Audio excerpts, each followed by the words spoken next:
제가 예상하건대 아마 지난 명절 동안에 제가 친척을 만나셔서 나누신 대화 가운데 거의 대부분이 다가오는 대선과 그리고 재작년부터 시작된 코로나19에 대해서 아마 가장 많이 대화를 나누셨으리라 생각합니다. 저도 마찬가지 그랬습니다. 대선에 대해서는 제가 특별히 드릴 말씀은 없고요. 코로나19를 우리가 2년 반 이상 지나오면서 예상해 보건대 이게 언제까지 누군가는 더 심해질 것이다. 또 누군가는 끝이 보인다. 여러분, 이 말은 결국 누구도 잘 모르겠다라는 이야기죠. 뭔가 확실하면 의견이 하나로 통일되어져서 전해질 텐데 이 말 저 말 나오는 걸 보니까 언제가 끝일지는 모두가 잘 모르겠다라는 거죠.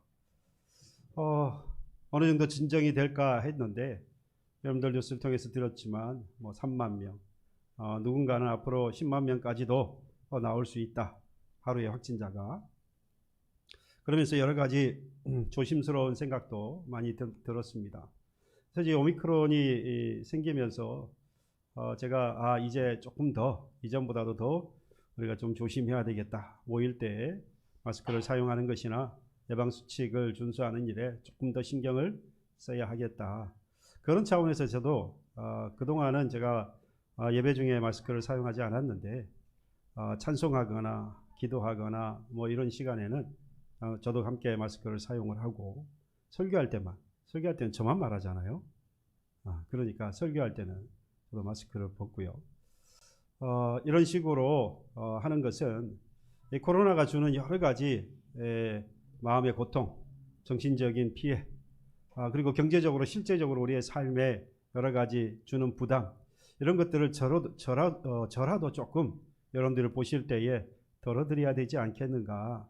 물론 실제로 코로나가 서로 실제로 전염이 되거나 확진이 되어서 불편한 일이 없어야 하기 때문에 사용하기도 해야 되겠지만 목사로서 여러분들에게 혹시라도 불편함을 드리면 안 되니까 그래서 이렇게 사용을 하려고 합니다.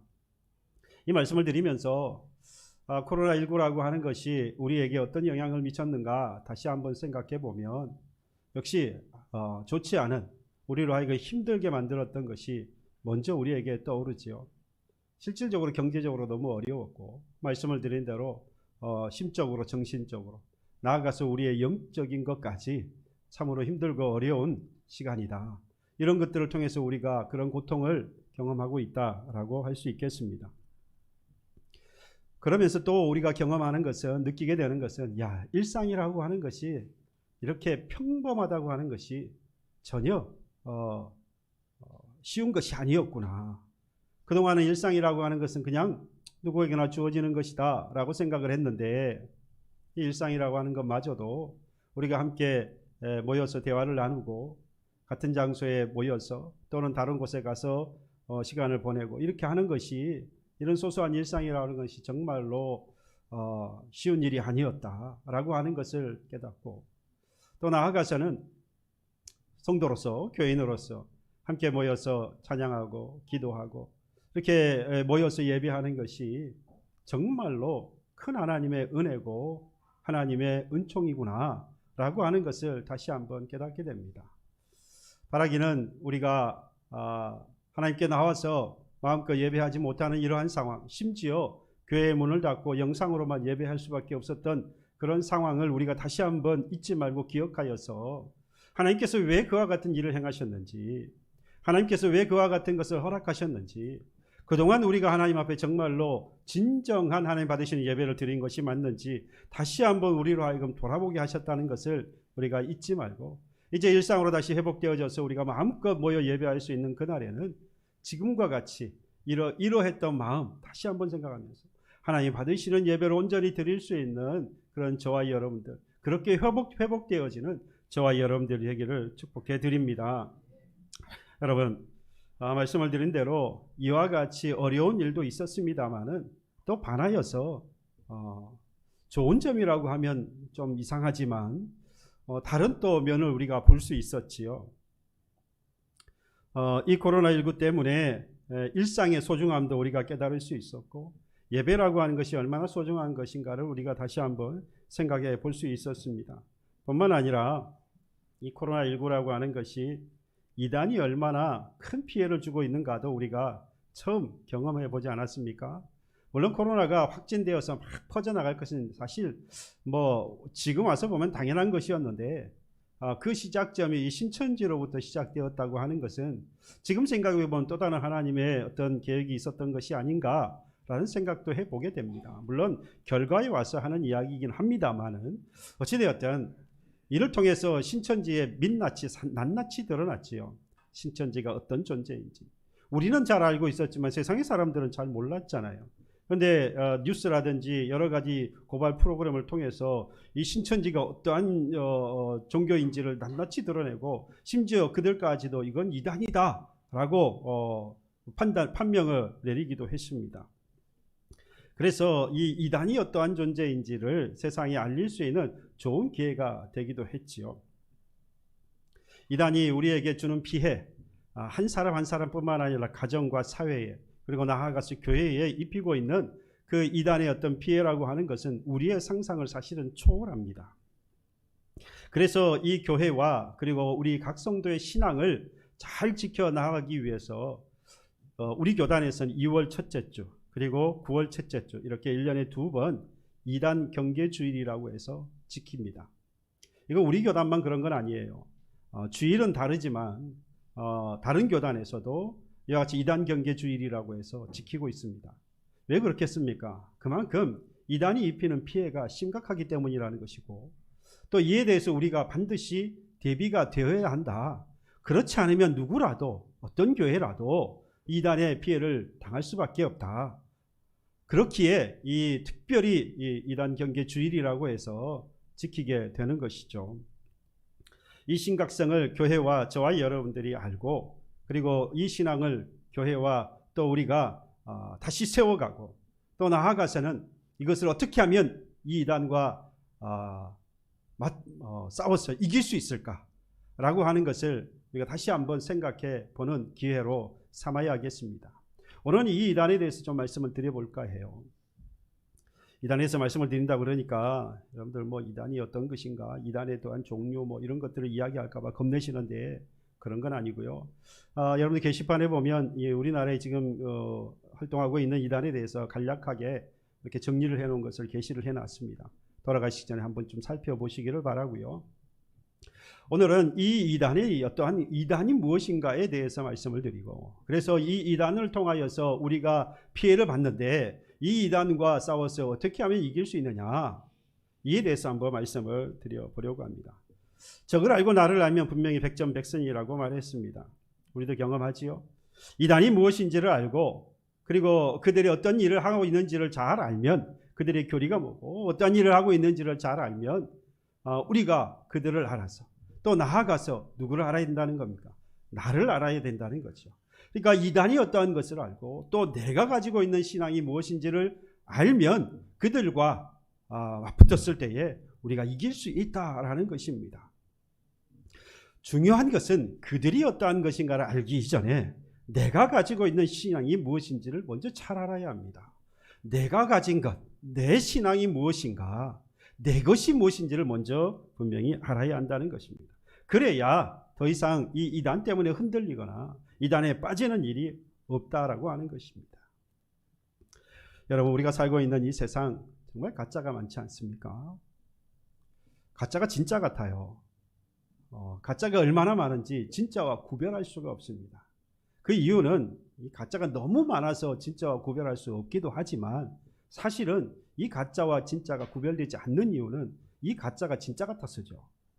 가짜가 가짜 같으면 아무리 많아도 구별하는데 너무 쉽습니다.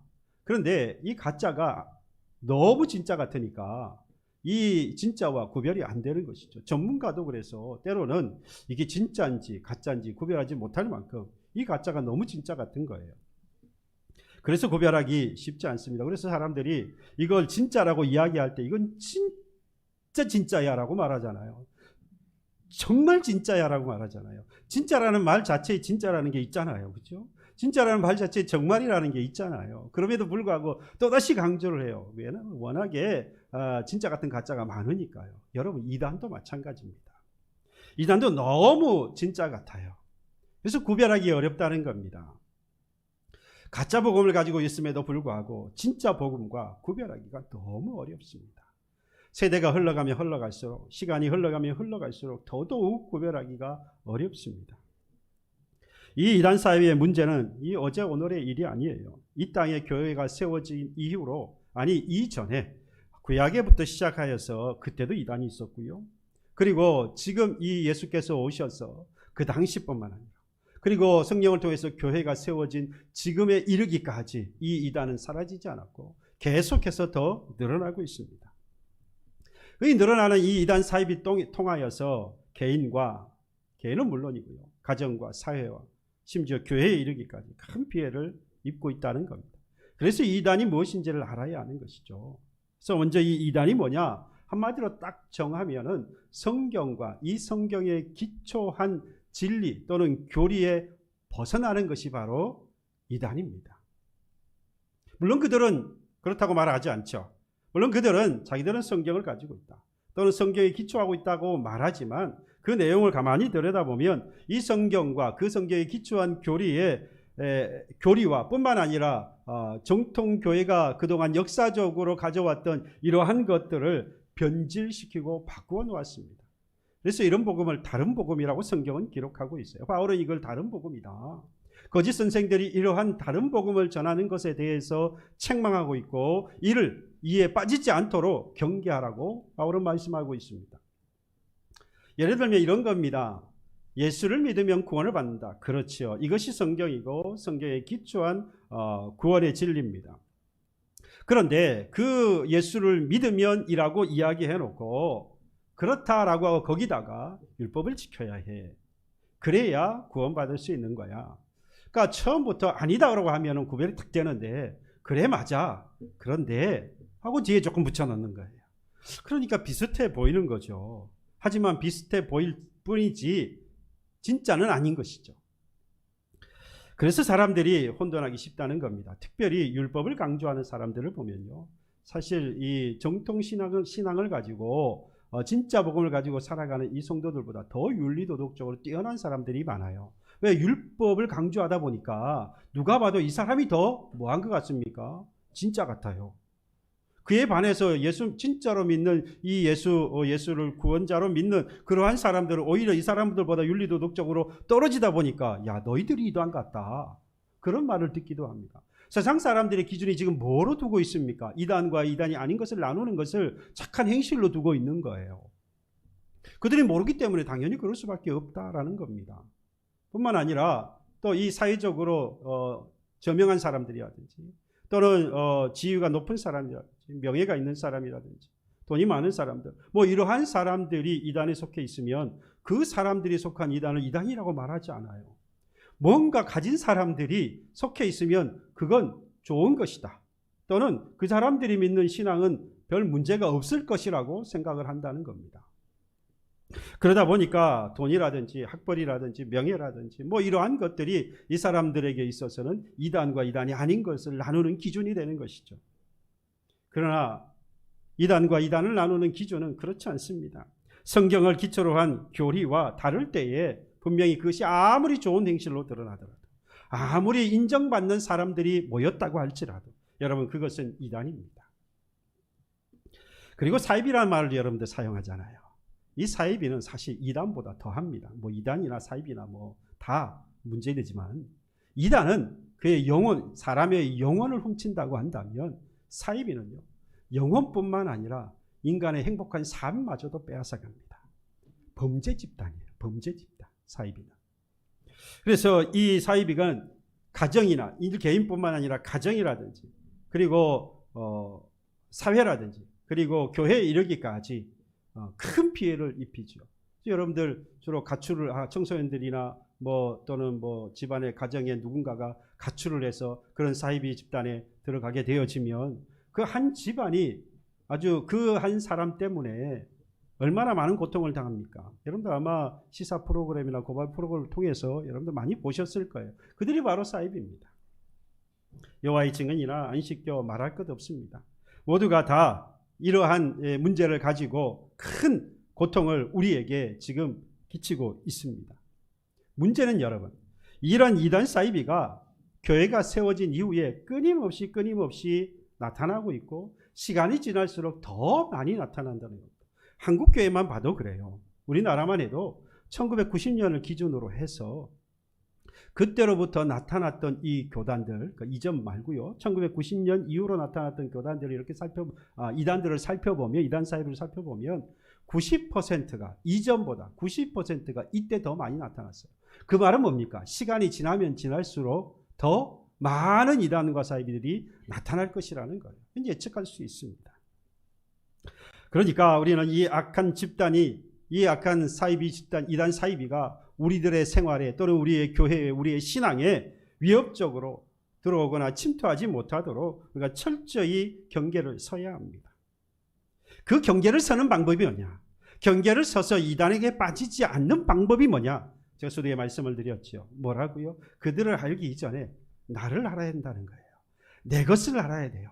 하나님께서 내게 주신 신앙이 무엇인지를 먼저 알아야 이단에게 나의 신앙을 또는 나의 삶을 또는 우리의 교회를 빼앗기지 않을 수 있다는 겁니다. 이단과 맞서서 확실히 싸워서 이길 수 있는 것은 내 것을 아는 것으로부터 시작돼야 됩니다. 그래서 여러분, 이 시대가 지날수록 예수께서 다시 오시는 날이 가까울수록 우리 이단과의 싸움은 결국 교리의 싸움이에요. 교리의 싸움. 교리라고 하니까 여러분들 어렵게 생각되죠. 제가 그래서 저쪽에 있을 때, 저쪽 교회에 있을 때 우리가 함께 이 교리에 대해서 우리가 성경 공부를 한 적이 있습니다. 성경 자체로도 공부를 했고, 그리고 교리라고 하는 것이 너무 중요해서 이것을 같이 공부를 한 적이 있는데요. 가르치는 저도 어려웠고 배우는 교우 여러분들도 어려웠어요. 저도 배울 때 어렵게 배웠고요. 어렵습니다. 하지만 여러분, 지금까지 우리가 말씀을 통해서 읽고 들었던 그것들이 전부 다 사실 교리예요. 성경을 기초로 하여서 세워진 것이 바로 교리입니다. 그래서 성경뿐만 아니라 이 교리를 배우고 익히는 데에 게을러서는 안 됩니다. 열심을 내야 합니다. 여러분, 바로 이 교리의 핵심이 어디에 있느냐? 바로 예수 부활과 재림이라고 하는 것입니다. 본문에 바울도 그래서 이 예수님의 부활에 대해서 전하고 있는 것은 이 고린도 교회에 바로 이러한 이단이 있었기 때문이라는 거예요.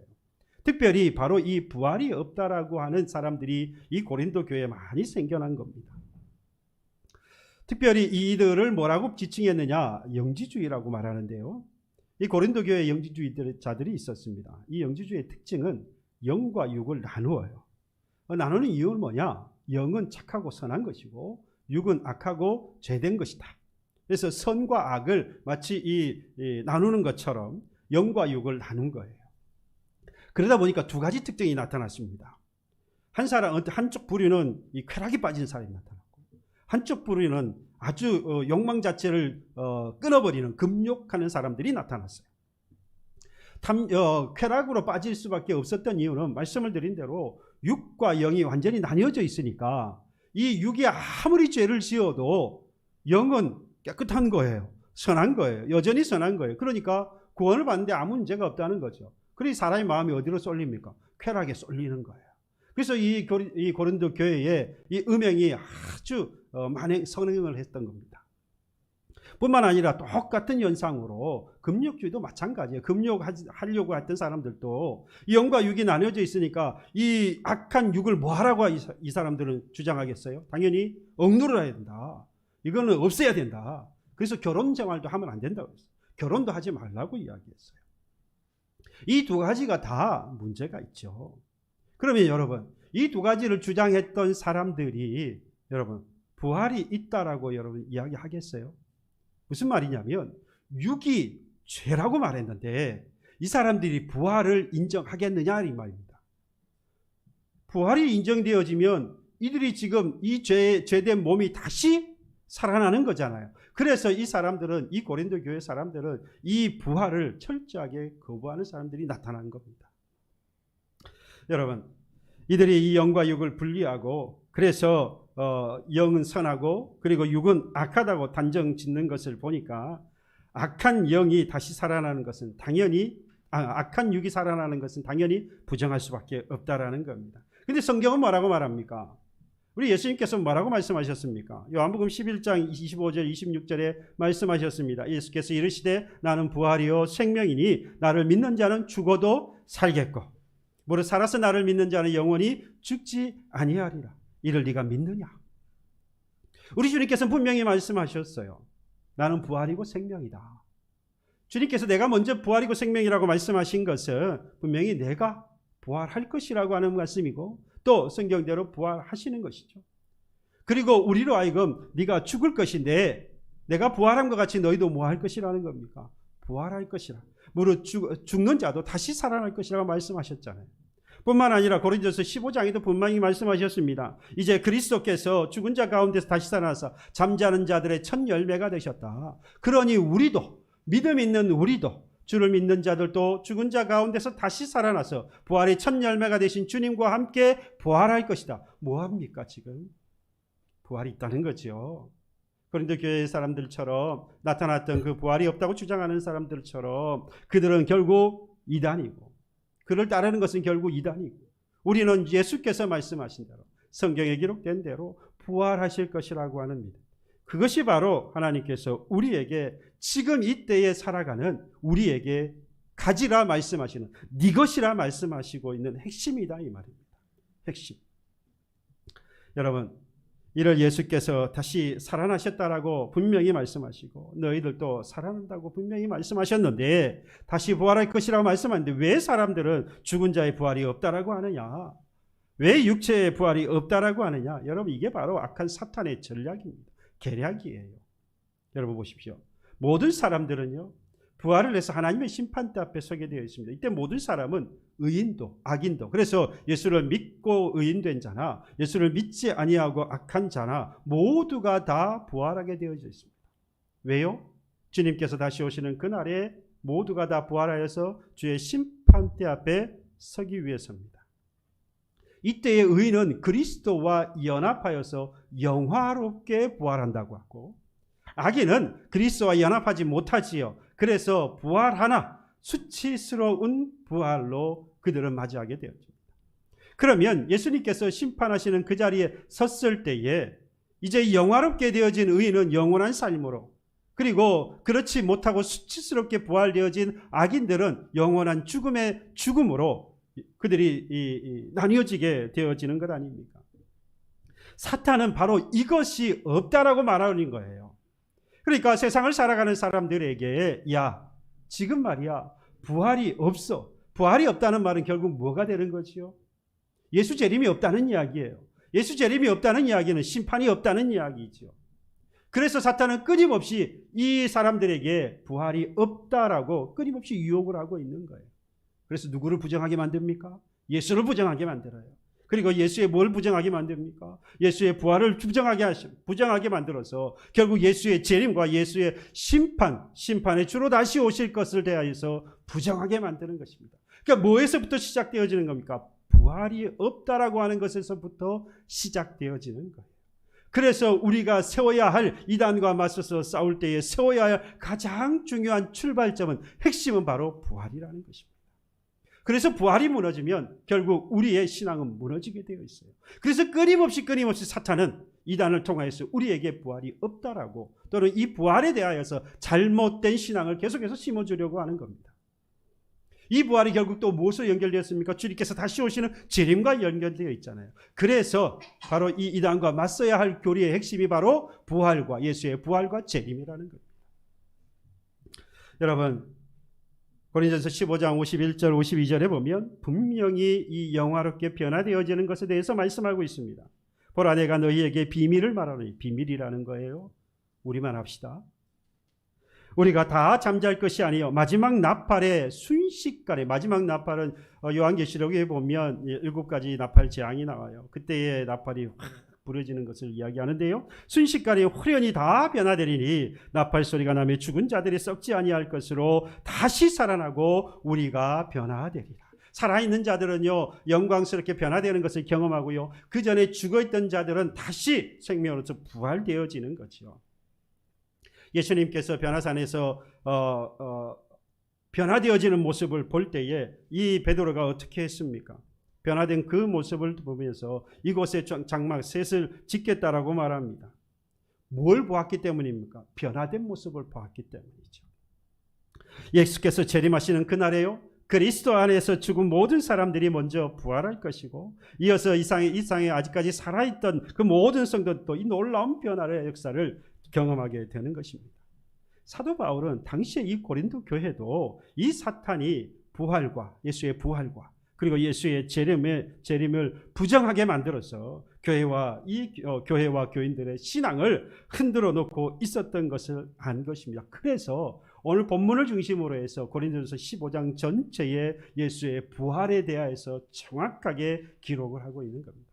서신은 대부분 가지 못할 때에 바울이 되었던 제자들이 그 교회에 문제가 되는 것, 물론 격려하고 칭찬하는 것뿐만 아니라 그 교회에 지금 문제가 되고 있는 것을 정확하게 찝어서 이에 대한 대응으로 또는 이에 대해서 가르칠 것을 정확하게 전달하기 위해서 서신을 보내는데, 오늘 이 고린도 교회 바로 이 부활에 대한, 사탄이 이 부활이 없다라고 하는 것에 대해서 문제를 삼아서 교회를 흔들어 놓고 있어서 이에 대해서 이렇게 긴 성경, 이 긴 서신을 이 고린도 교회에 전하고 있는 것입니다.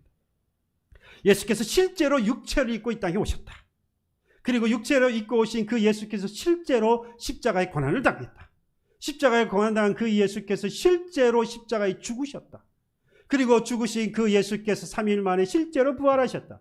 부활하신 그 예수께서 제자들과, 오늘 본문에서 말씀하고 있는 대로 제자들과 그리고 5,000명의 사람들과 그리고 만삭되지 못한 나에게까지도 보여주셨다. 이러한 사실에 대해서 이 고린도 교회에 전하고 있는 거예요. 바라기는 여러분, 예수의 이 부활하심을 따라서 우리도 그 주님 다시 오시는 날에, 그날에 부활할 것이라고 하는 믿음을 갖고 오늘도 이 악한 이단에 맞서 승리해 나아가는 저와 여러분 되시기를 축복해 드립니다. 그러면 여러분, 여기서 다시 한번 생각해 두어야 할 아주 중요한 한 가지가 있어요. 지금까지 말했던 이 모든 말이라고 하는 것은 바울의 말이나 바울의 신앙이나 신학이 아닙니다. 오늘 본문 3절 4절에 보면 이렇게 말합니다. 내가 받은 것을 먼저 너희에게 전하였느니 이는 뭐대로 된 거라고요? 성경대로. 바울의 말이나 바울의 신앙이나 신학이 아니에요. 성경대로 그리스도께서 우리 죄를 위하여 죽으시고 장사 지낸 바 되셨다가 또 뭐대로요? 성경대로 사흘 만에 다시 살아나셨다. 그렇습니다. 성경대로예요. 예수께서 실제로 육체를 입고 예수께서 실제로 십자가의 고난을 당하고 예수께서 실제로 십자가를 지고 죽으시고 사흘 만에 부활하시고 많은 사람들에게 실제로 보여준 것은 뭐대로 된 거라는 겁니까? 성경대로 된 것이다 라는 겁니다. 그래서 여러분, 이단을 구별하는 것은 뭐를 기준으로 한다는 거예요? 성경을 기준으로 한다 이 말입니다. 성경대로 된 것이냐라고 한다면, 그것을 전하고 있다면 그것은 이단이 아닌 거죠. 아무리 좋은 말이고 아무리 좋은 것이라고 할지라도 이것은 성경에 기초한 것이 아니라고 한다면, 성경대로 된 것이 아니라면 이건 이단인 거죠. 그래서 여러분, 우리는 성경을 알아야 하는 겁니다. 성경을 모르면 이단을 알 수 없지요. 당연한 거 아니겠습니까? 이단을 모르면 이단을 경계할 수 없어요. 이단을 경계하지 못하면 결국 이단과 싸워서 이길 수 없다는 거예요. 그러므로 우리의 신앙의 집을 세울 때, 여러분, 우리의 신앙을 집이라고 보았을 때는요, 그래서 이 반석, 그러니까 우리의 신앙은 어디 위에 세웁니까? 바로 이 성경이라는 반석 위에 세우고 주초를 놓고 기둥을 세울 것인데, 그 기둥이 뭐냐? 바로 교리가 되어지는 겁니다. 그래서 성경을 기초로 한 바로 세워진 바로 그 교리, 그것이 바로 신앙이라고 하는 집을 온전히 세우는 길인 겁니다. 이게 튼튼해야 이단이 아무리 공격을 해도 쓰러지지 않는 거예요. 그래서 우리는 성경을 기초로 한 교리를 아는 데에 힘들고 어렵지만 배우는 일에 게으르지 말아야 한다는 겁니다. 앞서 말씀을 드린 대로, 그래서 여러분, 마지막 때가 가까우면 가까울수록요, 예수께서 재림하신 날이 가까우면 가까울수록요, 영적인 우리의 전쟁은 결국 교리의 전쟁이 되는 겁니다. 성경을 기초로 한 교리를 우리가 명확하게 잘 가지고 있으면 악한 사탄의 유혹에 빠져서 이단의 교리를 가지고 있는 그들과 싸워도 우리는 지지 않습니다. 그렇게 먼저 내가 가지고 있는 바로 이 신앙이 무엇인지 제대로 알아야 되는데, 바로 그 핵심이 뭐라는 겁니까? 예수 부활과 예수 재림이라는 것입니다. 이것을 확고히 세울 필요가 있습니다. 그렇지 않으면 우리가 적과 싸워서 백전백패, 필패할 겁니다. 하나님께서 바울과 같이 내게도 주신 성경과 교리를 여러분 내 것으로 만들 필요가 있어요. 그래서 이것이 이단과 싸울 영적 무기가 되어서 반드시 싸워 이기게 될 것입니다. 다시 한번 여러분 성경을 기초로 한 이 교리를 바로 세워서 이 약한 이단과 싸워 승리하는 주의 군사가 되기를 축복해 드립니다. 여러분, 이제 우리는 이 일에 무엇이라고 주님께서 부르셨느냐? 증인이라고 부르셨어요. 증인. 예수 그리스도께서 부활하신 이후에 제자들에게 나타나셨습니다. 공생의 기간 동안에 제자들에게 가르치셨고요. 그리고 실제로 두 눈으로 똑똑히 볼 수 있도록 주님께서 부활하신 것을 지금 뭐하라고 말씀하셨느냐? 너희들로 가진 것으로 끝나는 것이 아니라요. 이것을 성경대로 되어진 것을 보고 배운 것을, 그리고 너희들이 경험한 것을 전하라고. 전하는 것을 뭐라고 말하지요? 보고 배웠으니까, 느꼈으니까, 경험했으니까 증인이 되는 것이죠. 증인이 되라고 말씀합니다. 부활하신 주님께서요, 다시 나타나셨을 때 누가복음 24장에 보면요, 제자들이 부활하신 예수님을 만나서 처음에 나타났던 반응이 기뻐서 손을 들고 맞이한 게 아니었어요. 두려워했어요. 부활하신 주님을 두려워하고 있을 때 주님께서 뭐라고 하시는지 아십니까? 이리 와서 내 손과 발을 만져보라 하셔요. 그리고 먹을 것이 있느냐 물으시고 그 가운데 고기를 취하셔서 먹으셨어요. 여러분들 왜 예수님께서 이와 같은 일을 하신 줄 아십니까? 그들이 두려워하고 있기 때문이라는 거죠. 뭘 두려워합니까? 이가 영으로 부활하신지 아니면 실제로 몸을 가지고 계시는 분이지. 그러니까 영으로 부활했다면 우리가 생각할 때 마치 귀신 같잖아요. 두려울 수밖에 없어요. 그러나 몸을 가지신 것을 보여줘. 손과 발을 만지며 육체가 부활된 것을 만지고, 그리고 실제로 드시는 것을 음식을 먹는 것을 보면서 이건 사람이라는 거죠. 부활했다고 하는 것을 정확하게 그들에게 보여주신 것입니다. 그리고 나서 오늘 누가복음 24장 48절에 보면 뭐라고 주님께서 말씀하셨느냐? 너희는 이 모든 일의 증인이라. 본 그대로 땅끝까지 전하라는 말씀입니다. 그리고 말씀하시기를 약속한 성령의 임하심이 있을 때까지 예루살렘을 떠나지 말고 기다리라고. 그리고 주님께서 승천하셨어요. 예수님은 제자들에게 공생의 기간 동안 가르치시고 보여주시고 깨닫게 한 것들을 증거하라고 사명을 주셨어요.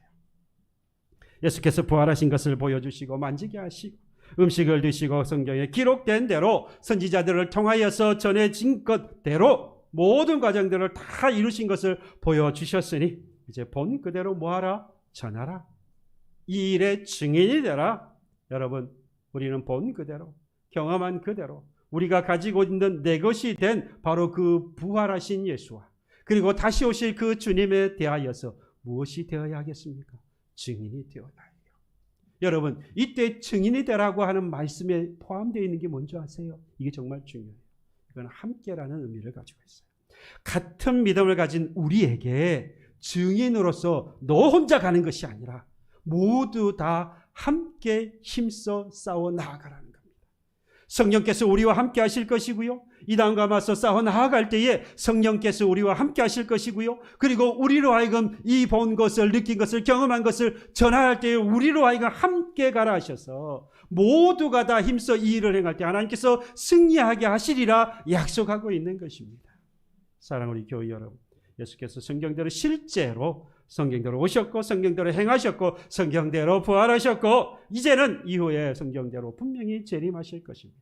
심판의 주로 다시 오실 것입니다. 이 믿음의 확신을 갖는 저와 여러분 되기를 소망합니다. 이 믿음을 가지고 이단과 맞서 나아가 싸우시기를 바랍니다. 이것을 증인되어서 전하시기를 바랍니다. 함께 나아가서 전할 때 반드시 성령께서 우리를 도우셔서 승리하는 자로 하나님 앞에 서도록 인도하여 주실 줄로 믿습니다. 이 은혜를 함께 가지고 이단과 싸워 늘 승리할 수 있도록 증인이 되어서 오늘 이 진리를 함께 전해 나아가는 저와 여러분들 되시기를 주님의 이름으로 축복합니다.